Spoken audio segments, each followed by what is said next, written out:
viernes 5 de abril, estamos saliendo en vivo y en directo. Son las 9 en punto de la noche aquí en Miami, ha venido muchísima gente al estudio, toda ella gente desbordada de afecto y de entusiasmo. Gracias a todos por estar aquí. En un momento voy a conversar con una brillante abogada y activista política venezolana. Ella se llama Adriana Vigilanza. Hace un trabajo extraordinario para rescatar las libertades en Venezuela. Además es mi amiga. Va a ser muy alentador para mí escuchar a Adriana Vigilanza en un momento. El programa de hoy va dedicado con mucho cariño a varias personas, pero principalmente a una tía de Adriana que está aquí, que es Josefina García, con 98 años. Joven de 98 años. Besos para ti. Tan joven ella a los 98. Una lección. José Cruz, Omar Rivero, Ariel Castillo, Alfredo Lucero y Domingo Bretón. Gracias por vernos.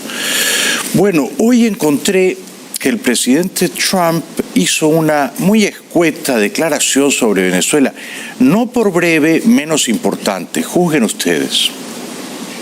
Venezuela is a mess. This is what socialism brings. You elect a socialist here, you'll have the same exact countries you have in Venezuela.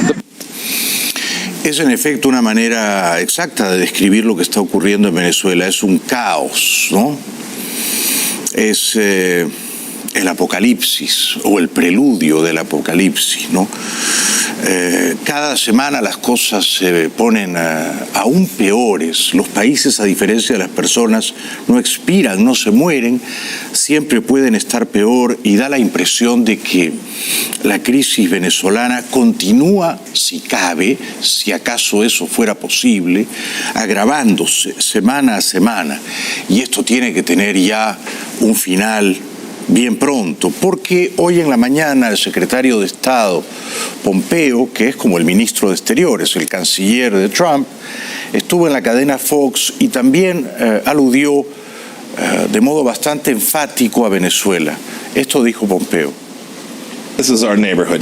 This is going to be fundamentally different. President Trump's made very clear that we have an important national interest in ensuring that the Venezuelan people get the democracy that they deserve. This is, Brian, you know, a once rich nation. We're going to return them to that. And so I don't want to talk about the options that we are working our way through, but the president was clear. The Russians must leave, and the president has also been clear Maduro must go. We're working to deliver on each of those. Son dos objetivos que ha trazado esta mañana el secretario Pompeo. Los rusos se tienen que ir de Venezuela y Maduro se tiene que ir del poder que usurpa. Me ha gustado sentir el compromiso que tiene Pompeo con la causa de la libertad en Venezuela. También hoy mis fuentes me han asegurado que si la dictadura osa meter en prisión al presidente constitucional Guaidó, Estados Unidos va a actuar de una manera contundente, muy significativa. Pompeo dijo también estas otras palabras refiriéndose a Venezuela. I haven't seen any evidence that they've started to move out. Indeed, there's risk that it will get worse before it gets better, but we've made very clear that the cost will be high. We've done the same thing with the Cubans, who are also there, helping Maduro stay in power. We're working with the Chinese, who also have interest there. We've built out a coalition of now 50-plus countries that are working to make sure the Venezuelan people have the chance that they deserve.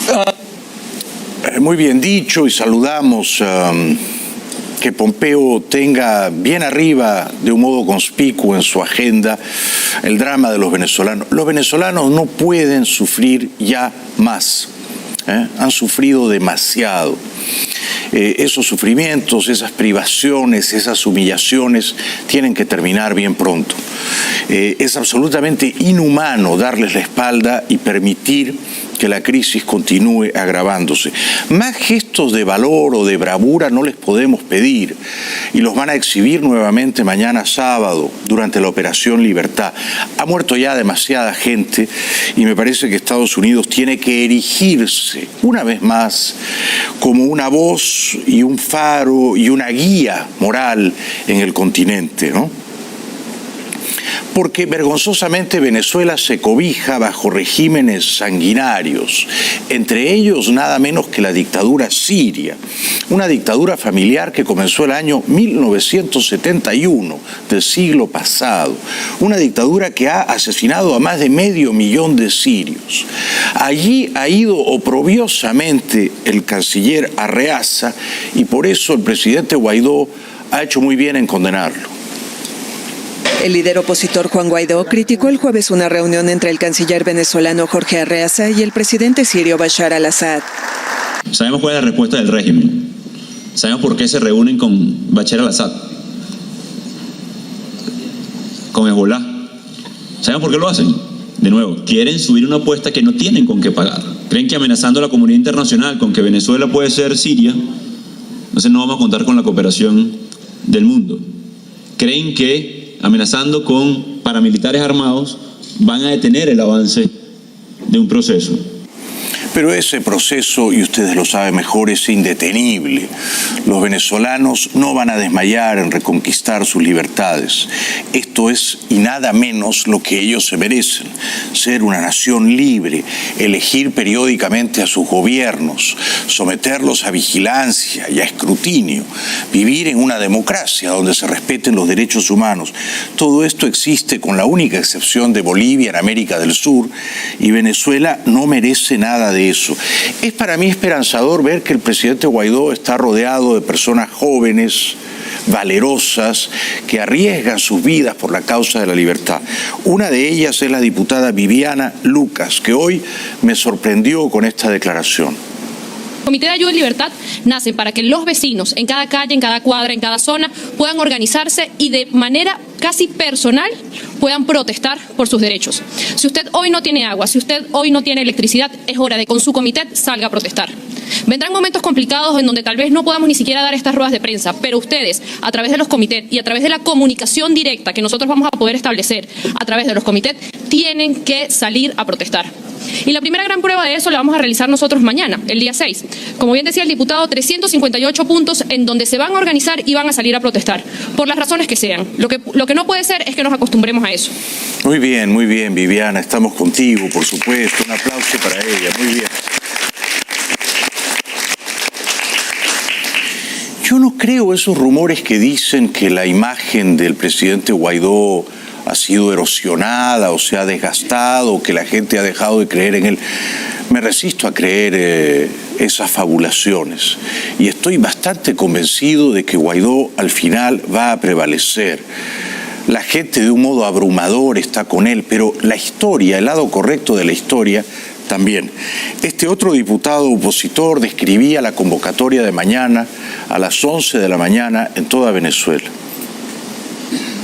Mañana iniciamos precisamente esa etapa o ese ejercicio de organización y de movilización que queremos hacer en todo el país, precisamente para ejercer la presión necesaria en esos pilares que sostienen al régimen. Y nosotros quisiéramos anunciar lo que mañana va a ser una gran movilización a nivel nacional de manera organizada, orgánica, simultánea en todo el país, que tiene que ver con lo que es la esencia de Operación Libertad. Hay 356 puntos en toda Venezuela. Estamos hablando de 356 puntos que van a concentrar los distintos comités de Operación Libertad que se han conformado a lo largo y ancho del país. Y por supuesto, esos 356 puntos tienen en cuenta con la participación no solamente de los comités, sino los frentes amplios de cada uno de los estados, de los municipios, de las parroquias. Yo ruego a la gente que mañana salga a las calles. Sé bien que eso es peligroso, pero quedarse en la casa es concederle una victoria moral a la dictadura, a la opresión. Mientras más gente salga a las calles, menos se atreverá la dictadura a reprimirla. Por eso un reportaje de Voz de América ponía énfasis en lo importante que será mañana salir a protestar. El presidente interino de Venezuela, Juan Guaidó, pidió a la población que marche en todo el país para rechazar la situación generada por los problemas en los servicios básicos y dar inicio a la llamada Operación Libertad. No hay justificación alguna que conduzca a un ciudadano que quiere salir del drama que estamos viviendo a permanecer en su casa. Por eso se ha organizado lo que se llama una protesta estratégica organizada. Desde el Partido Social Cristiano, la dirigente Pilarica Romero instó a todo el país a seguir las indicaciones de Juan Guaidó. Nosotros, con la fuerza de todos, vamos a lograr quebrar lo que queda todavía y la base de sustento que le queda a la tiranía. Muy bien dicho. Está ya casi del todo quebrada, casi del todo rota, fracturada esa tiranía, querida señora, ¿eh? Es cuestión de asestarle los últimos golpes definitivos, ¿no? Y propiciar su derrota final. Pero está ya exhalando sus últimos estertores. Esto lo sabe también el canciller colombiano Holmes. Me reuní con Mauricio Claver y con Elliot Abrams, altísimos funcionarios de la administración americana. Hablamos de la lucha contra las drogas ilícitas y de las acciones para conseguir que Venezuela vuelva a vivir en democracia y libertad. Conclusiones: vamos a seguir trabajando juntos con la misma intensidad y con la misma decisión con la que viene haciéndolo el señor presidente Duque para combatir el problema mundial de la droga y lograr que los hermanos venezolanos puedan vivir nuevamente en democracia y libertad. El orden, querido canciller, es el contrario al que usted ha anunciado. No es primero combatir las drogas ilícitas y segundo libertar a Venezuela. Primero es libertar a Venezuela y libertarla o emanciparla de una droga ilícita enormemente tóxica y perniciosa. Esa droga es Maduro y sus secuaces, ¿eh? O sea que, dicho brevemente, ambos objetivos deberían ser el mismo. Pero primero liberar a Venezuela, primero. Eso es lo más urgente. Lo otro puede esperar un poquito más, es una tarea de más largo aliento. Hoy en Houston el vicepresidente Mike Pence se reunió con muchos venezolanos, esparció un mensaje de aliento, de adhesión a su causa y todavía parece anonadado o estupefacto de que la dictadura venezolana se niegue a recibir la ayuda humanitaria. Esto una persona de buena entraña no lo consigue entender.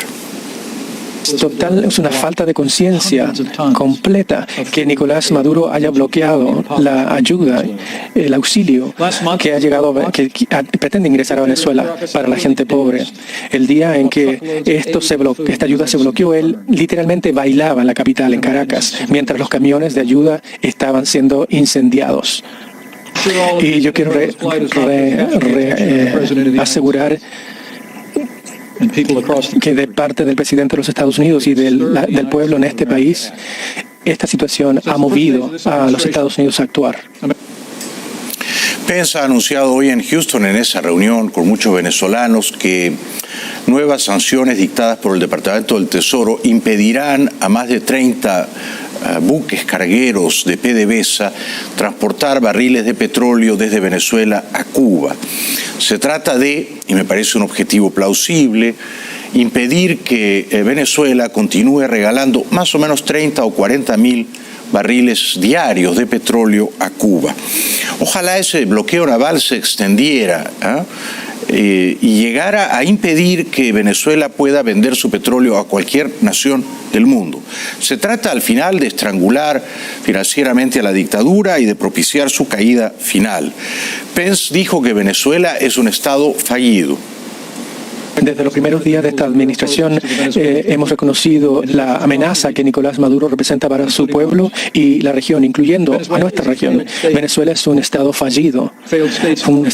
Los Estados fallidos no conocen las fronteras. El narcotráfico, el terrorismo, los sindicatos criminales que emanan de una sociedad que colapsa en Venezuela y que ponen en peligro las naciones en el hemisferio, incluyendo la nuestra. Yo quiero reasegurarles que nuestra administración está tomando una acción definitiva a favor del pueblo de Venezuela, mientras ellos buscan restaurar su libertad. Pero no pierdan la fe, es decir, un Estado fallido puede redimirse de sus fallas, de sus miserias, y convertirse en un Estado viable, en un Estado exitoso. Lo hemos visto en la región. El Perú en los 80 era un Estado fallido, el terrorismo de Sendero Luminoso estaba a las puertas de capturar el poder. Y en unos pocos años el Perú se redimió de todas esas desgracias y se convirtió en un país razonablemente vivible, habitable, el país que es ahora, ¿no? Chile con Allende era un Estado fallido también. O sea, Venezuela no está condenada, con toda la riqueza que posee, a continuar siendo un Estado fallido. Se trata simplemente de adecentar la política y de aplicar las políticas públicas inteligentes que han sido probadamente eficaces, exitosas en todo el mundo, ¿no? O sea, hacer lo contrario de lo que hace la camarilla de ladrones que usurpa el poder. Elliot Abrams concedió, y en español se le agradece, una entrevista a NTN 24 a la excelente periodista colombiana Claudia Gurizati. Preguntado sobre qué haría Estados Unidos en caso de que Maduro metiera en la cárcel al presidente constitucional Guaidó, esto dijo Abrams. Sería un error muy grave, quizás el último del régimen de Nicolás Maduro. La reacción latina, europea y norteamericana sería muy grande. Y yo no creo que van a... hasta la fecha no han hecho este error por temor de la reacción, quizás sobre todo del pueblo venezolano, pero también de la reacción internacional. Digo de nuevo que no vamos aquí a decirles exactamente lo que vamos a hacer, pero la reacción, les aseguro, tenemos planes y la reacción será muy fuerte.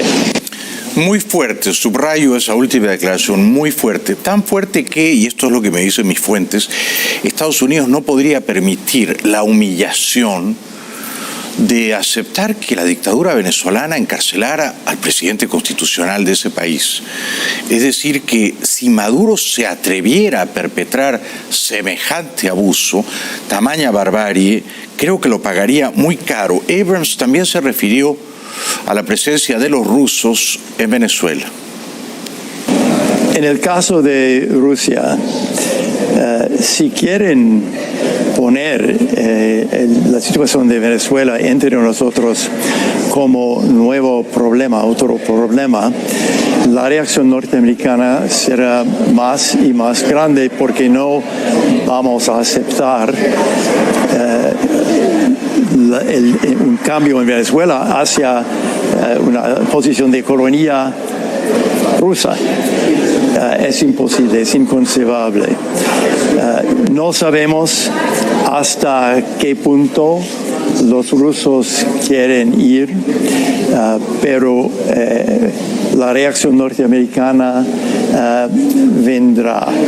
Y como digo, estamos estudiando las opciones. Bueno, yo creo que Estados Unidos no va a permitir que Rusia siga escalando su presencia militar en Venezuela. Estoy bastante convencido de que tampoco permitiría que Guaidó termine en un calabozo, en una mazmorra, y creo que están considerando algunas opciones severas antes de usar la fuerza militar. Una de ellas es la que se ha aplicado hoy, que es comenzar con un parcial bloqueo naval que impida el tráfico de petróleo entre Venezuela y Cuba. Ese bloqueo, que de momento es parcial, podría endurecerse en los próximos días y convertirse en un bloqueo naval completo, que aísle a Venezuela del mundo y que le impida vender su petróleo a los pocos países, India, China, Rusia, que todavía se lo compran, aunque es verdad que muchos de ellos lo han pagado ya por adelantado. Pero esas son medidas que se están contemplando antes de evaluar o examinar unas otras medidas que implicarían el uso discriminado, selectivo de la fuerza militar. Quiero decir, por ejemplo, algunos bombardeos estratégicos. En una entrevista radial que concedió esta mañana a una radio colombiana, Abrams parecía particularmente preocupado por la maléfica alianza entre la autocracia rusa y la dictadura venezolana. Es evidente que durante años y años el régimen de Maduro ha vivido en parte de lo que ganan de narcotráfico. No están tratando de ayudar contra el narcotráfico están involucrados y están ganando mucho dinero para el régimen y para individuos dentro del régimen. Bueno, solo esta declaración, la certeza de que en Venezuela la dictadura vive del narcotráfico, se financia gracias al narcotráfico, justificaría, digo yo, una intervención, si no militar, sí policial, de la DEA contra los principales capos del narcotráfico, que son al mismo tiempo los principales cabecillas de la dictadura. A esos individuos convendría cuanto antes arrestarlos, ¿no? Someterlos a la justicia, porque se han dedicado los últimos 20 años a enviar la cocaína colombiana principalmente a Europa, pero marginalmente también a Estados Unidos, con distintas vías intermedias y aliándose con carteles mexicanos. Este es un caso monumental. O sea, las pruebas irrefutables de que los capos de la dictadura venezolana son al mismo tiempo jefes de un cartel de narcotraficantes son del tamaño de una montaña y algún día van a terminar todos ellos en la cárcel. La pregunta es ¿cuándo? Y ayer ya era tarde, ¿verdad? Abrams apuesta a que no arrestarán a Guaidó. Esperando que no van a tomar este paso. Pero yo creo que no solo los Estados Unidos, sino la comunidad internacional, la Unión Europea, el Grupo de Lima, reaccionaría con medidas bastante duras. Tenemos planes, tenemos una carta de opciones, y hay gente que dicen que con todas las sanciones los Estados Unidos no tienen mucho error que puedan hacer. Tenemos muchas cosas que podemos hacer contra este régimen y que van a dañar al régimen bastantemente. Bueno, siempre hay gente pesimista que dice no, Estados Unidos no va a intervenir, Estados Unidos no va a hacer nada. Yo no creo que ese sea el caso. Se están evaluando las opciones y se elegirá en el momento propicio la opción más conveniente, según las circunstancias. Vamos a ver cómo se despliega la oposición ciudadana mañana. Mañana promete ser un gran día. Mañana los ciudadanos de Venezuela van a mostrar en las calles su poder, su poderío, sus músculos, su ira, su indignación y su deseo quemante de volver a ser libres. Y esto se verá en el mundo entero. O sea que no crean ni por un segundo que la dictadura nos va ganando. Le vamos a ganar. La única pregunta es ¿cuándo? ¿Cuán pronto? ¿No? Y hay que acelerar ese objetivo. Yo por eso vería con enorme simpatía una intervención quirúrgica para traer a los cabecillas de la dictadura aquí. Estoy convencido de que una operación de pocas horas de madrugada, extirpando como tumores cancerosos a esos rufianes, a esos zampones, 6, 8, y transportándolos por vía aérea a los Estados Unidos y sometiéndolos a la justicia en mamelucos naranjas. Estoy convencido de que eso, no una invasión militar a la antigua, derribaría a la dictadura venezolana, porque los pocos generales que todavía simulan lealtad a Maduro se sentirían liberados. Ellos son rehenes también. Y extirpados los tumores, me parece que el cuerpo comenzaría a regenerar. Tenemos que ir a la publicidad, luego voy a conversar con la brillante abogada y activista Adriana Vigilanza, pero antes les tengo que, y esto va a ser una pequeña sesión de tortura, aguanten, sean fuertes, pero les tengo que propalar o emitir unos videos de Maduro que yo sé, esto tiene efectos colaterales en la salud, ¿no? Yo sé. Hace daño ver a ese sujeto inhumano pidiéndole inhumanamente a los venezolanos que sigan sufriendo para que él preserve el poder. Adriana Vigilanza. Adriana es una campeona, no descansa, es infatigable en trabajar para que su país, Venezuela, recupere las libertades que les han sido robadas, ¿no? Y es una gran, brillante abogada, no se la pierdan en un momentito. Bueno, mucha gente nos envía videos desde Caracas, desde toda Venezuela. Este me conmovió porque vemos a una pequeña muchedumbre en las calles, probablemente están esperando el transporte público, y solamente sentir el estruendo lejano, el rumor inquietante de las motos de los colectivos, pone a la gente, y no era para menos claro, a correr.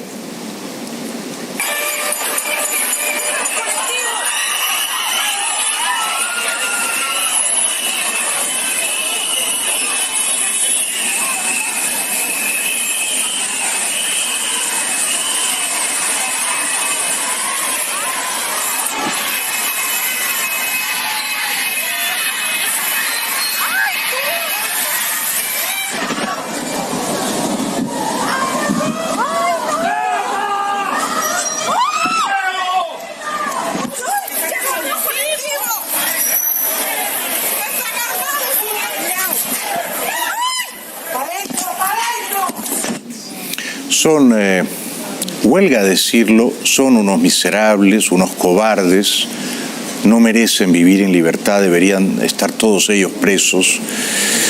Y tengo amigos venezolanos en el exilio, principalmente militares, exmilitares, que están tratando de organizarse para oponer una fuerza moral a los abusos, a la crueldad, a la vileza de los colectivos.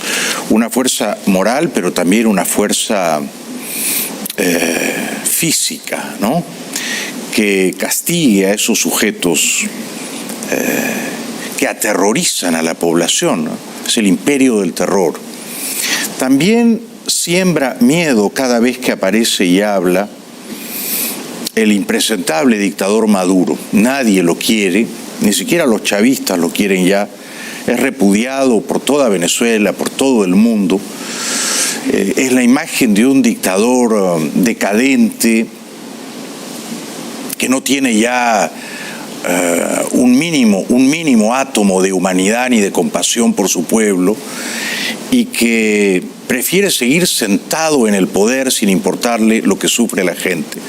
Maduro le pide a la gente que siga sufriendo, que sufra un poco más.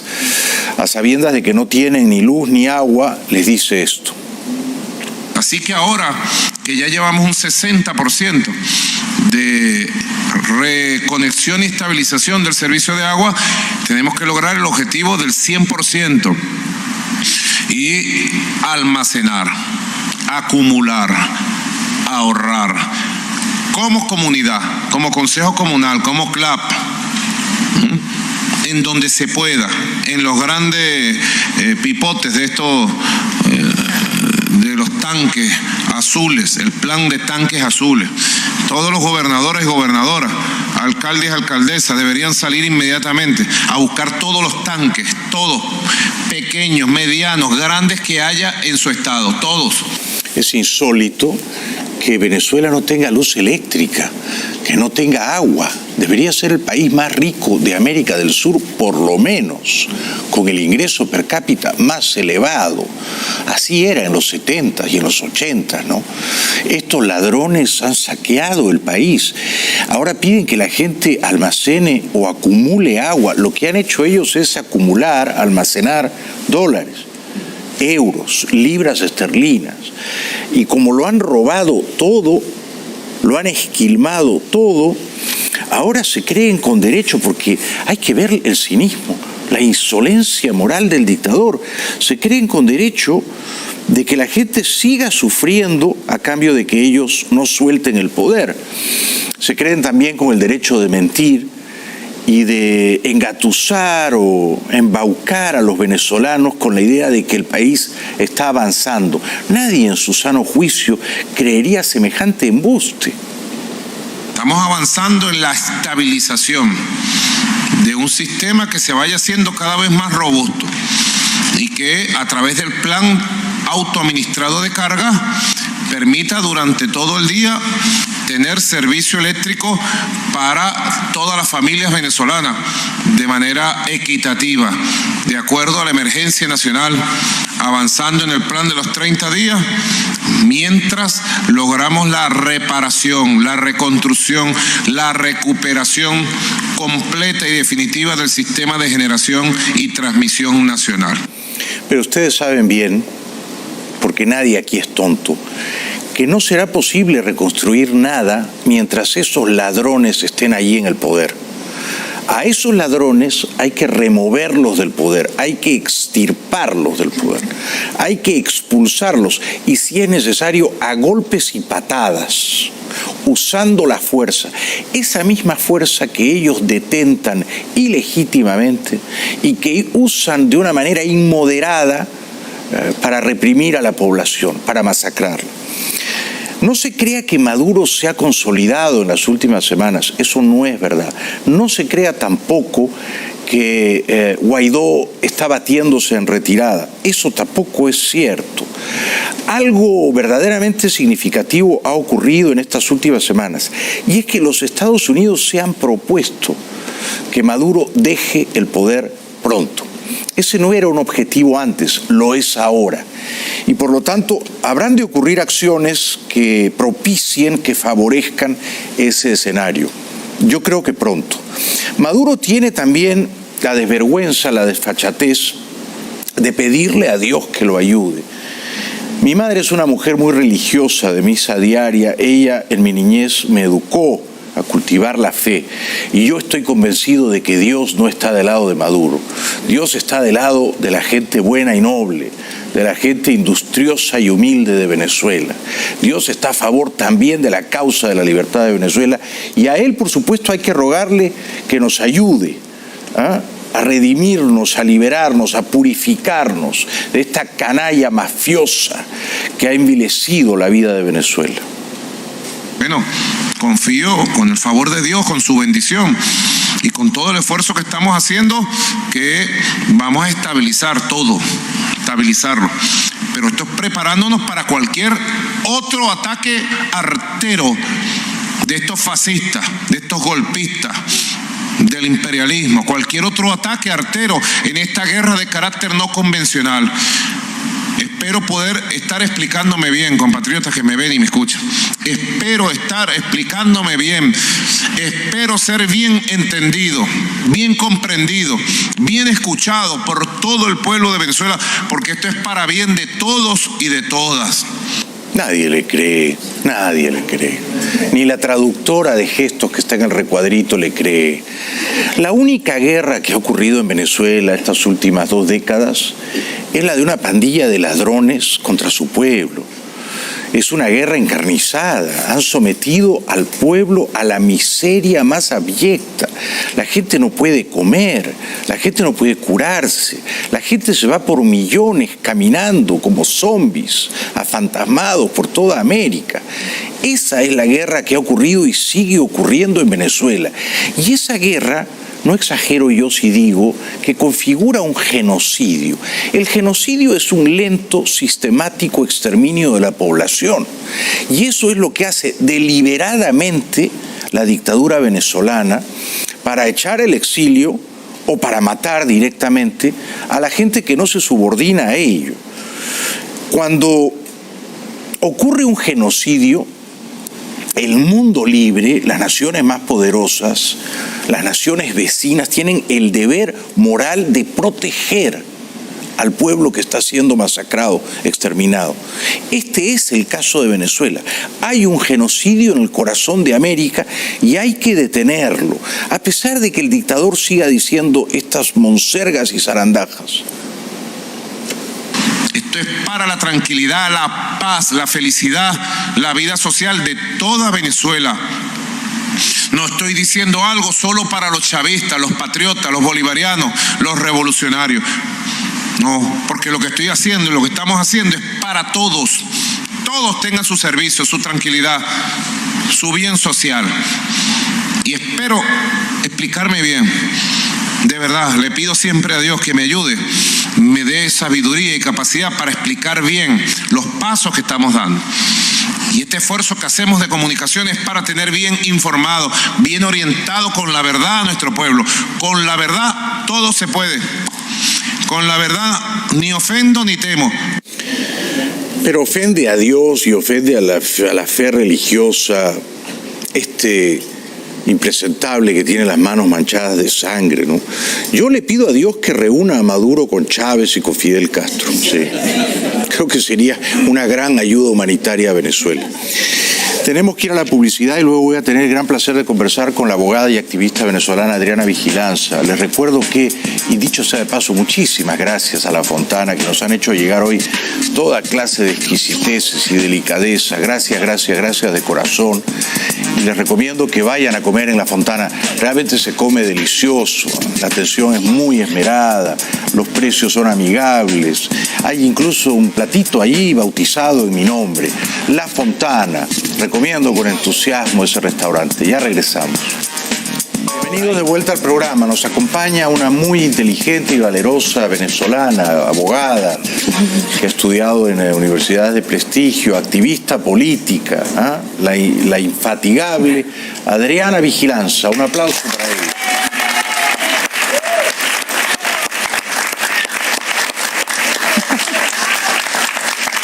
Bienvenida. Gracias. ¿Cómo te Jaime. quiere la gente? Toda la red de asambleas de ciudadanos de Venezuela, Bueno. la parte de Miami aquí, mi amigo Pablo Medina, Solórzano, Te has ganado el cariño. Rafael Uribarri, gracias a Dios. Sí. Te lo has ganado. ¿Cuántos años llevas ya viviendo aquí entre nosotros? No, año y medio, Apenas. Jaime, apenas. Sí. Yo me vine justamente con las protestas del 2017, cuando vi a esos colectivos persiguiéndonos. Y yo desarmada contra aquello. Y yo dije, bueno, ¿pero qué es esto? Esto es un disparate mayúsculo. Hay que ir a pedir otro tipo de ayuda. ¿Y recuerdas cuál fue el peor miedo que viviste allá? Bueno, el peor miedo, me parece mentira, fue cuando me quedé atrapada como en una cauchera, en un negocio de cauchos. El dueño de la cauchera nos quería botar afuera porque hay mucha gente en Venezuela que por temor a represalias no se quiere aliar con los que protestábamos. Eran negocios, ¿no? Y empezó a entrar el humo de los gases adentro y casi nos asfixiamos ahí adentro. Eso fue bien duro y yo comunicándome con un periodista amigo mío, José Domingo Blanco, Mingo, estamos aquí en el Rosal atrapados. Bueno, una de las situaciones más estresantes. Pudo haber otras, muchas, pero llegó un momento que uno dijo que esta no es la solución. Seguir marchando de esa manera, no.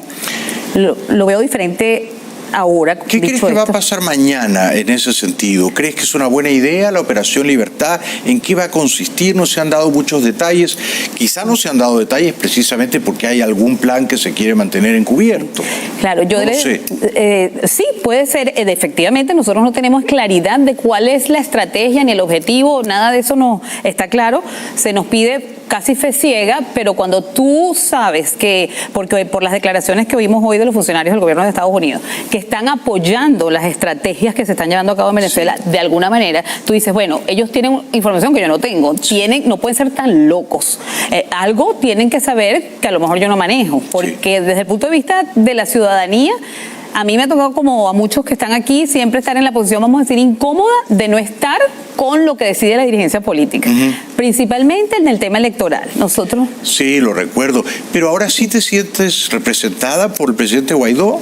Guaidó me parece un milagro. Yo he dicho que nosotros hemos tenido varios milagros. También. Un milagro eres tú, un milagro es el doctor Almagro, un milagro fue que Chávez se murió, un milagro fue que la fiscal saltó la talanquera para este lado, como decimos en criollo. Qué grande eres. Un aplauso para Adriana. Qué grande. ¿Cuántos milagros? Pero te pones a ver, no son milagros. ¿Quién esperaba un Almagro? Saludado y he visto el medallón de la Virgen que llevas en el pecho, ¿no? Maduro le pedía ayuda a Dios, ¿no? Qué insolencia.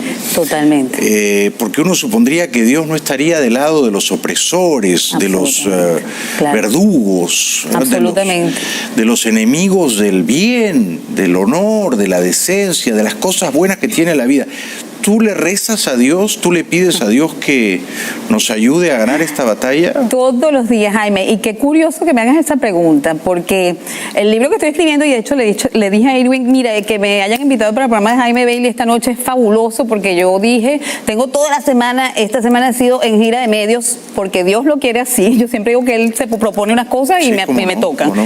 Y voy a concluir contigo, porque yo había dicho, no, tengo que sentarme a concluir un libro que estoy escribiendo sobre una experiencia mística que estuve el 28 de junio del 2009, justamente rezando fervorosamente para que Honduras no cayera en el castrocomunismo, porque era el día, y por eso recuerdo el día perfectamente, en que Zelaya proponía la votación de una cuarta urna para la reelección indefinida. Mira tú. Y la propia receta que nos habían aplicado los venezolanos. Yo podía haber perfectamente retratado a Honduras en Venezuela, y me desesperé y recé, yo creo que con tanto fervor, que tuve un sueño súper extraño. Yo creo que unas experiencias místicas he tenido como 2 o 3. Y ¿quieres contarnos más o menos en qué consistió?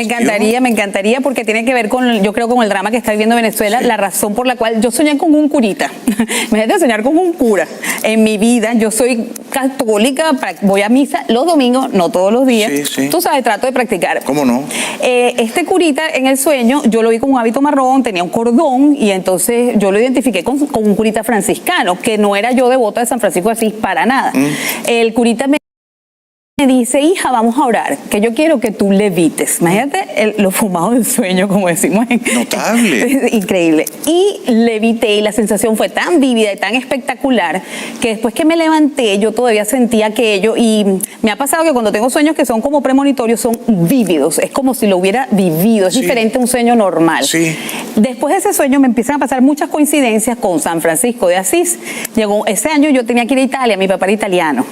Yo a veces digo también que yo soy el claro ejemplo de lo que fue Venezuela y de lo que fue una injerencia humanitaria, porque mi papá estaba preso de los nazis en la Segunda Guerra Mundial. Y si no es porque Estados Unidos interviene, probablemente hubiera muerto. Tenía apenas 19 años. Qué bueno que lo recuerdes, claro. Claro, recuerdo porque es la historia que nos contaba mi papá, y mi papá pudo sobrevivir, se graduó de médico en Italia, pero viajó a Venezuela en búsqueda de un futuro mejor. Mi papá pudo criar una familia, se fue becado por Venezuela en un hospital, el Hospital del Algodonal, era neumólogo, y fuimos a vivir a Londres con ese era el poder adquisitivo del venezolano. Claro. Y eso ha pasado en una generación, Jaime. Figúrate lo que puede dar Venezuela. Y uno es el ejemplo más claro, pues criada en ese país, en libertad. Por supuesto que a mí me pegaba horrores lo que estaba pasando, porque yo había visto todo lo contrario en mi país, y esas críticas de que que habíamos sido muy injustos con los más necesitados, es posible. Claro, se empezaron a cometer muchísimos abusos, pero también hubo una época democrática de oro, que fue la que le tocó a todos los inmigrantes, ¿no? Y ese sueño premonitorio que ocurrió hace 10 años ya, ¿no? Y que te hizo como levitar, ¿tú sientes que luego se cumplió en la realidad? El sueño, me desvié por lo de Italia, porque ese año, casualidades de la vida, que no son casualidades, tenía un viaje a Italia, y la gente me dijo, tú soñaste con San Francisco de Asís, tienes que irlo a visitar, porque te va a dar un mensaje. Resumidamente, fui a Asís, que no estaba planificado en mi viaje, lo logré, y cuando estoy frente a la Basílica de San Francisco, allá hay una estatua de un hombre en armadura, con un caballo en armadura, y yo me le quedo viendo, la guía, todo el mundo ya había entrado a la Basílica, pero yo me quedo porque no entiendo que es un hombre en armadura allí. Entonces, la guía del tour me dice, ¿te llama la atención la escultura? Y le digo, sí, porque no me explico la relación con San Francisco. Me dice ella, es que eso representa el momento en que San Francisco de Asís dijo, mi lucha no es por las armas, es por la oración. Entonces, por eso yo digo que esto tenía que contárselo yo a Venezuela. Yo no he dejado de rezar desde entonces. Los tiempos de Dios, a lo mejor no son los tuyos ni los míos. Necesitamos en Venezuela volver a Dios, porque ¿qué le pasó a estos personajes? Lo vimos. Ellos se encargaron de adorar a cuanto fetiche había. Los cubanos llevaron también la santería, y se dice, hay un libro escrito por un periodista caraqueño madrileño que escribió Los brujos de Chávez. Cuando tú lees aquello, se hacían ritos, se hacían una cantidad de cosas. Creo que el pueblo venezolano se apartó por mucho tiempo de Dios, de alguna manera, y el llamado es por eso no perder la fe, y a que pidamos, porque se te va a dar si crees con el corazón. Sin embargo, imagínate lo mal que me siento yo. 2 cosas. Primero, cuando el día que el Papa Francisco escoge el nombre Francisco, todo el mundo me llama, todos los que sabían mi cuento, y me decían, Adriana, imagínate que yo decía, una señal bellísima, porque es el primer Papa que escoge ese nombre, y es por Francisco de Asís. Sí, podía haber sido una gran señal. Claro, y resulta que me salió todo lo contrario. Entonces, imagínate. O sea, fue muy deprimente. O sea, yo he tenido problemas graves, y yo le digo, Francisco, mi Francisco, que es el que está allá y me orienta, debe estar decepcionado. Entre las muchas cosas maravillosas que acabas de relatar, y además de esa manera tan increíblemente afiebrada y conmovedora, está la de que tú hace 10 años rezabas no por Venezuela, rezabas por Honduras. Sí. O sea, una venezolana que reza para que Honduras no se convierta en una colonia chavista, y en efecto los hondureños atajaron esa pretensión dictatorial de Zelaya. Sí. Cosa que, por desdicha, no ocurrió en tu país, ¿no? Ciertamente, pero uno lo que ha vivido, el horror de nosotros no se lo deseo a nadie. No. Y de verdad, rezaba por ese otro pueblo.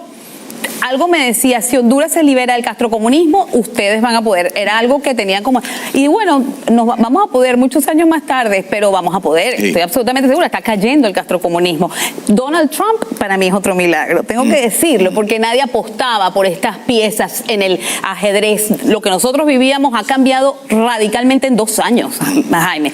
Hace 2 años, incluso cuando yo los oigo hablando a todos, estas cosas las decíamos nosotros desde 2007 mínimo, que estos castrocomunismos, que hay narcotráfico, que no van a salir con elecciones. Sí. O sea, figúrate que han pasado 12 años de este discurso. Sí. Para mí esto es clavo pasado agua. O sea, ok, qué bueno que todo el mundo está reconociendo. Claro, grandioso. Cuando yo oía a los funcionarios del gobierno norteamericano diciéndolo, lo que nos ha costado a los venezolanos. Por cierto, que de verdad que yo quisiera un aplauso para la sociedad civil venezolana, porque es una sociedad civil que no se ha dejado aplastar y sigue luchando por todo. Así que es una sociedad todo.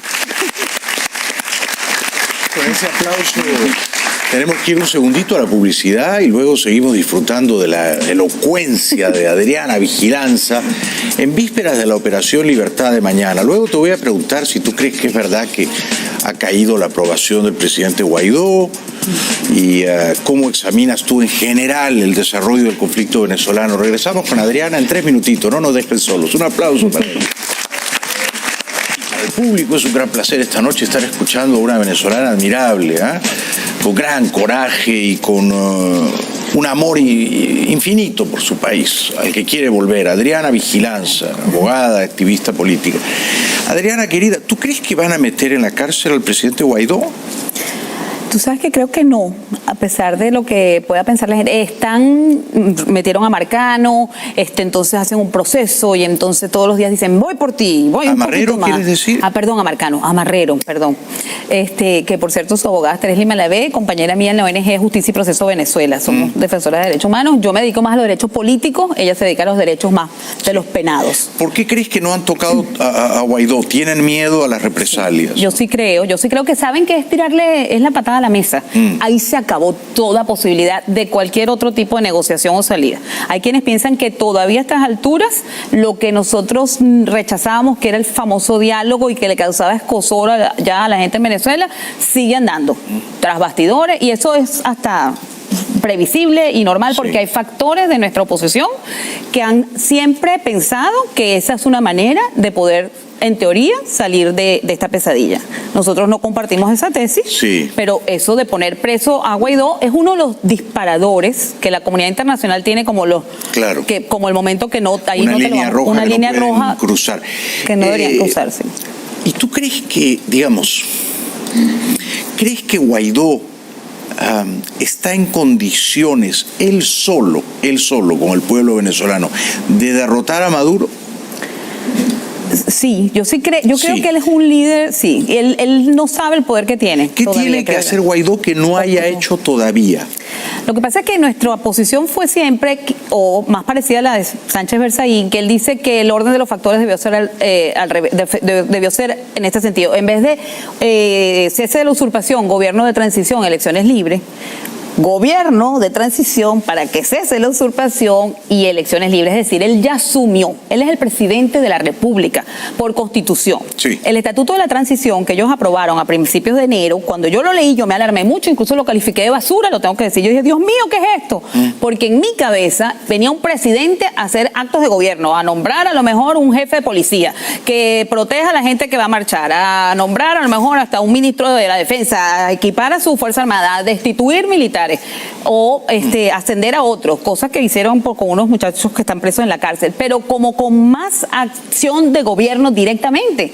Para mí no había una presencia colectiva, que es lo que termina diciendo ese estatuto, que por cierto, por eso no fue votado por todo lo que se llama la fracción 16 de julio. Los diputados de la fracción 16 de julio alzaron su mano y rechazaron ese estatuto porque viola la Constitución en el sentido de que concentra poderes ejecutivos con legislativos y es una violación a la separación de poderes. ¿Esos diputados son opositores? Totalmente, son los de María Corina Machado, están el de Ledesma, Richard Blanco, está Yayo Pilieri, hay algunos independientes, otros de Amazonas. O sea, sí, lo que les quiero decir con esto al pueblo de Venezuela es que sí tenemos tesis todavía distintas, pero milagrosamente y tratamos de empujar todos hacia adelante y no por eso le vamos a quitar el apoyo a Juan Guaidó. Porque ¿Qué tiene que hacer Juan que no ha hecho todavía? ¿Qué consejo le darías tú?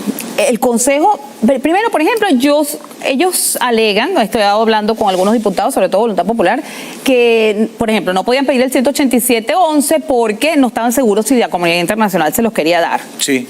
Tal vez, por cuanto sabemos que el pueblo de Venezuela eso es lo que quiere, más del 90% dicen las encuestas, está deseoso y más Almagro se le arrodillaban en la frontera a los viejitos, por favor, ayúdenos cuando vienen los militares, y decían los militares gringos, porque eso es lo que dice todo el mundo. Claro. Pienso yo que podría haber manejado eso políticamente de otra manera, aunque no estuviera lista, pero pedirle autorización a la Asamblea. Yo me tranquilicé cuando en la sesión de hace 2 martes él habló por fin del 187.11. Eso lo tenía que haber hecho, por ejemplo, más rápido, pero lo hizo. Yo siento que Guaidó... Pero no lo ha pedido todavía explícitamente, y podría hacerlo. Claro, al menos lo mencionó y dijo, lo estamos considerando, y eso para mí fue un alivio, porque yo decía, bueno, es que no se les pasa ni siquiera por la cabeza, porque no lo sabíamos. Y la idea que algunos postulan de comandar una marcha gigantesca a Miraflores, ¿tú crees que funcionaría?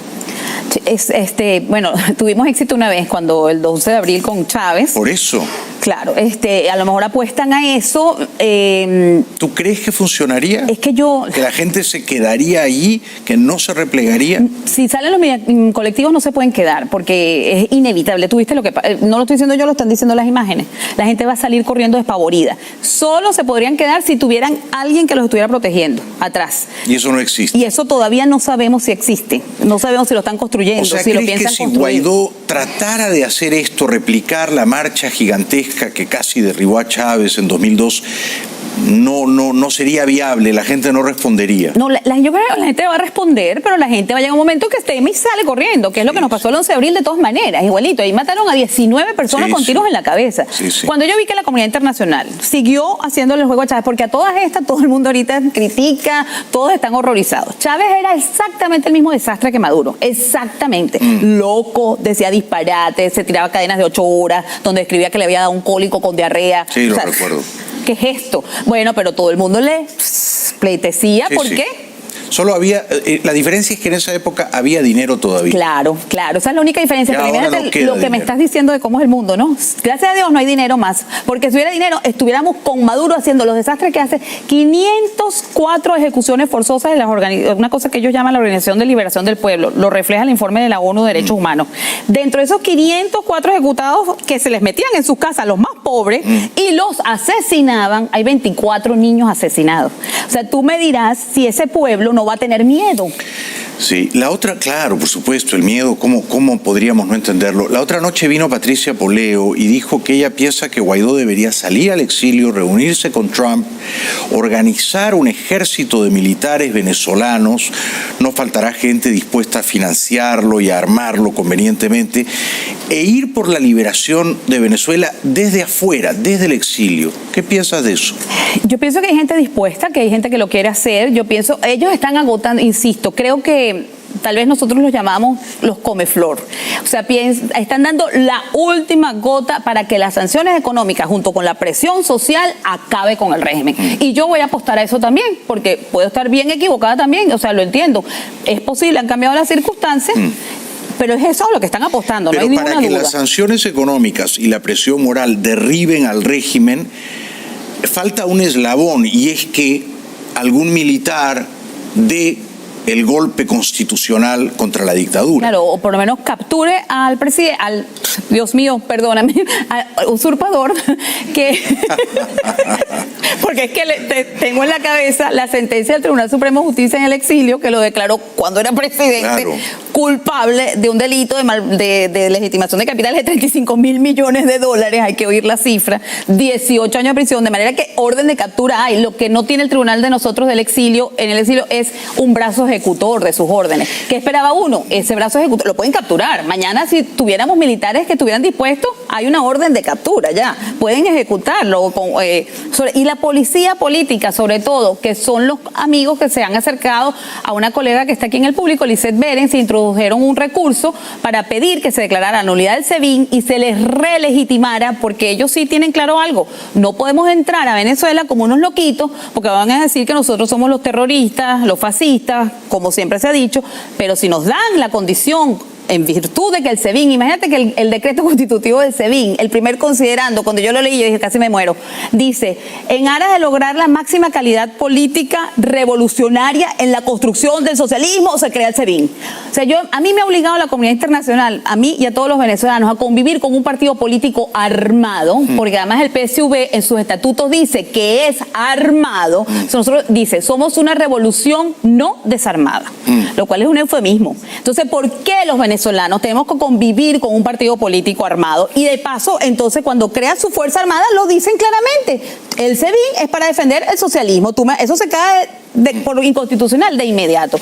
Podría entrar entonces la fuerza de estas formadas en democracia, que están constituidas por hombres. Yo no sabía, aprendí todo esto después de hablar con ellos, que los comisarios son como decir un abogado. Tiene un título de la República y no se lo quita nadie. A pesar de que sea excomisario, sigue teniendo el entrenamiento, están deseosos de servir, pero no lo han podido hacer porque todavía no han sido relegitimados. Sí. Bueno, ha sido fascinante escucharte, ¿eh? Eres muy poderosa, está llena de argumentos y de brío intelectual y de pasión por Venezuela. Mi última pregunta es, ¿tú crees que la dictadura va a sostenerse este año, el último día de este año 2019, seguirá en pie? No. O sea, eres optimista. Eres optimista. Por primera vez. Sí. Porque a veces percibo vientos de pesimismo, ¿no?, en la atmósfera, gente que me dice, no, esto es otra Cuba, Maduro ya se consolidó, Guaidó no va a poder prevalecer. ¿Tú no lo ves así? No lo veo así, principalmente por el apoyo que estamos recibiendo del gobierno de Estados Unidos. La reunión en la OTAN, yo hice una comparación entre Bosnia y Venezuela, me di cuenta que Clinton, que fue un demócrata, intervino en Bosnia con la OTAN, claro. Él buscó la OTAN también, de manera que se me están dando como muchas similitudes y eso me llena de optimismo, porque reconozco que nosotros solos no, pero veo que las declaraciones apuntan a tener más seriedad. No puedo creer que unos funcionarios de este gobierno vayan a decir lo que están diciendo y no tengan claro que su objetivo es salir de Maduro este año, como lo han dicho. Y a eso me quedo con ese gran optimismo tuyo. Eres fantástica, querida Adriana Vigilanza. Un gran aplauso para ella. Gracias. Dios nos oiga. Gracias de corazón. Regresamos después de la pausa. Gracias. El venezolano de a pie, sin embargo, no se rinde. Un apagón, o sea, se fue y volvió a llegar, pero tú estás en penumbras, no sabes si hay ahorita, en la noche, en la mañana, horrible. O sea, en vez, así nunca un país va a salir adelante, imagínate tú, trabajando hasta las 2 de la tarde las personas ahora. ¿Y los colegios? Se va repentinamente en cualquier sitio, no te avisan previamente para que tú tomes la previsión. Es un cambio de gobierno. Lo que estamos pidiendo la mayoría de los venezolanos, un cambio. Cortes por la nevera, por los alimentos, porque los pocos elementos eléctricos que uno tiene en su casa se pueden quemar porque uno ahorita no tiene la capacidad adquisitiva de comprarte una lavadora, porque también las lavadoras también se afectan. Esta es la verdad. Esta es la verdad que cuenta humildemente el pueblo. En mi casa yo he durado hasta 3 veces sin luz. Yo vivo en Miranda, te puedes imaginar. O sea, casi todo Venezuela está sufriendo este problema. Mira, lo que vaya a suceder, que suceda rápido. Para nosotros, porque nosotros estamos pagando algo que no debemos. Por supuesto, estamos obstinados. Estamos en un país que no nos merecemos. ¿Cuántas veces se le dio la luz a usted esta semana? Como 4 veces se me ha ido. Fuera de todo lo que pasamos, como 4 o 5 días sin luz, sin agua. ¿Qué hacemos? Un país tan rico y tan millonario. ¿Cómo no estar con ellas? La voz del pueblo es la voz de Dios. Nos encontramos hoy protestando pacíficamente aquí por el problema del agua. Aquí tenemos en Los Ruices por lo menos 7 días sin agua. En La Carlota tenemos 15, Campo Claro, La Carlota y Santa Cecilia, Guamay, 15 días sin agua. Yo creo que está fuerte ya que estemos mendigando nosotros un servicio que estamos pagando. Estamos pagando el servicio, no estamos pidiendo gratis. Y así sea gratis, es un derecho internacional que nosotros podemos tener este líquido vital como es el agua. Nosotros estamos protestando hoy aquí y lo vamos a seguir haciendo, tanto con el agua, como la luz, como la decía que hay con la regulación de desechos sólidos, etcétera, etcétera. Estamos convertidos en esta parroquia, en este municipio, en este estado, en el país, con los servicios públicos en un caos total. Más imágenes de gente desesperada buscando agua. La oposición y especialistas atribuyen el colapso a la falta de mantenimiento de las instalaciones, la impericia y la corrupción, pero Maduro insiste en que se trata de una guerra no convencional para hacer ingobernable el país. El mandatario también ordenó a los gobernadores y alcaldes ayudar a implementar un plan para la venta de tanques de almacenamiento subsidiados y ratificó su oferta de reponer los electrodomésticos dañados por interrupciones abruptas de energía. La crisis de servicios públicos obligó al gobierno a un racionamiento de electricidad por 30 días hasta finales de abril sin que se conozca un cronograma para salir de la situación. La televisión chilena hoy viernes advierte de los riesgos de acumular agua. Una organización indignada, furiosa, habló creo por todos.